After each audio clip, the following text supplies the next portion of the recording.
Hi guys, welcome to the AVC Labs channel.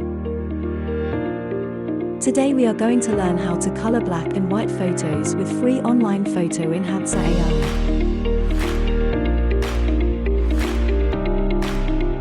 Search for AVC AI, then let's turn black and white pictures into colors with AI.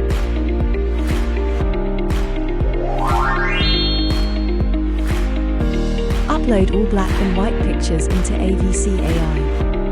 Just turn on the colorize function.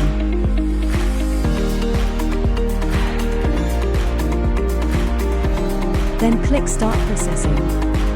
AI will help you automatically complete the coloring of pictures. Now let's look at the coloring effect of the image in turn. Drag left and right to see the contrast effect before and after coloring.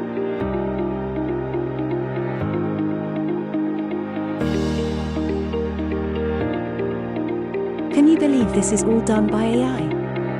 It takes only a few minutes and it's very simple to operate.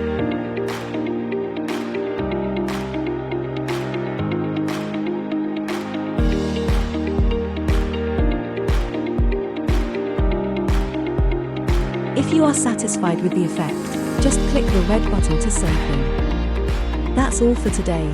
Thanks for watching.